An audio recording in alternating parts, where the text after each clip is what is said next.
Welcome to the GetInsight Podcast, powered by artificial intelligence and created for educational purposes. Whether you are a surgical services leader trying to balance patient care with really efficient workflows, or if you're just an insanely curious learner who is fascinated by complex systems, you're definitely in the right place today. Oh, absolutely. Because the goal of our deep dive today is to answer one really vital question. And that is, what actually determines operating room performance?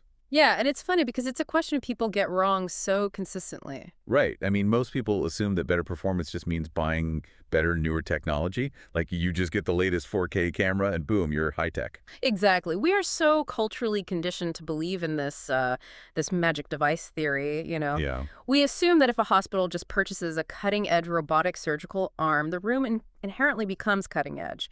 But when you look at the reality of it, that assumption completely falls apart. It really does.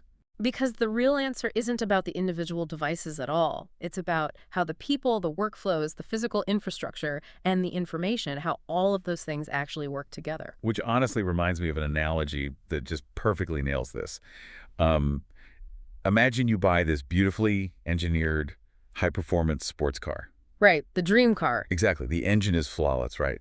But every single time you want to turn on the headlights, you have to literally stop the car, get out, open the trunk, and type a password into some hidden keypad. Which is just absurd. I mean, no consumer would ever tolerate that. No, you'd return the car immediately.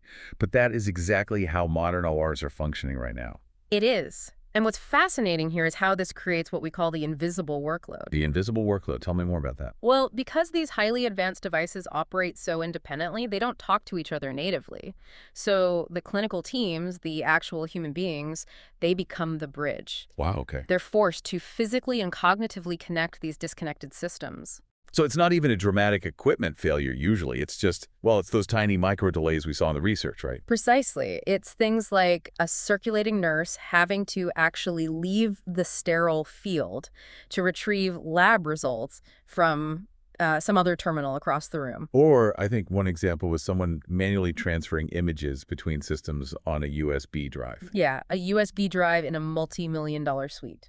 Or someone physically unplugging an HDMI cable just to swap a monitor view because the devices won't share the screen. It's crazy. But, I mean, if I'm playing devil's advocate here, swapping a cable takes, 10 seconds?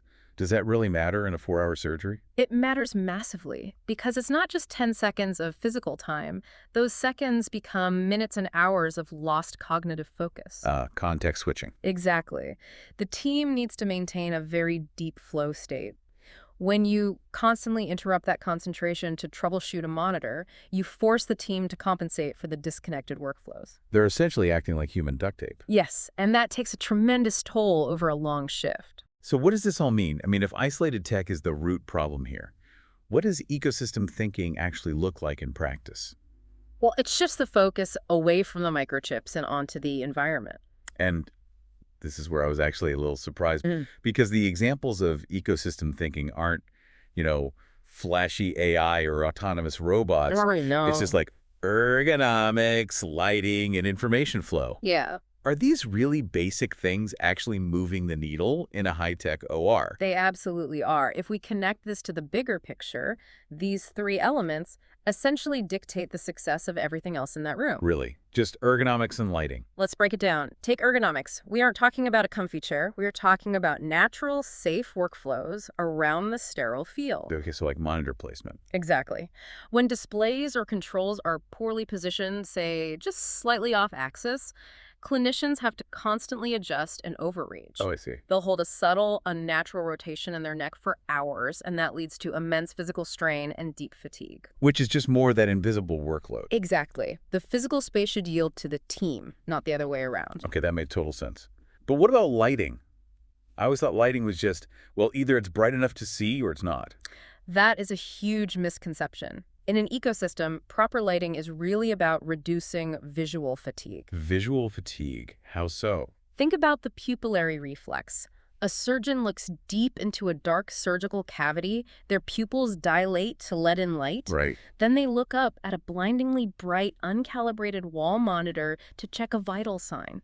Their pupils violently constrict. Oh, wow. And they do that hundreds of times an hour. Exactly. By hour 3, their visual cortex is exhausted. So proper ecosystem lighting harmonizes the ambient light, the spotlights, and the monitors. It supports sustained concentration. That is wild. I never even thought about the lighting contrast. Most people don't until they're the ones staring at the screens. So we've got the physical strain handled by ergonomics, visual strain handled by lighting, which leaves the third pillar, information flow. The invisible thread holding it all together. Right. And the best information flow goes completely unnoticed. It has to. Teams shouldn't have to search for data or manually connect systems. Information should just, well, it should simply appear when and where it's needed. So they don't have to break scrub just to pull up an MRI. Right. If the data routes seamlessly, focus stays 100% on the patient. Okay, let's unpack this. Because changing an entire hospital's approach sounds, well, incredibly daunting. How do hospitals actually shift their strategy to fix this root problem? It requires a total paradigm shift in how they plan and procure. Because historically, they just asked, which device should we invest in next? Right, yes. They bought isolated appliances. The shift is they now have to ask, how do we create an operating room where everything works together? Oh, I love that. Changing the question entirely. Exactly.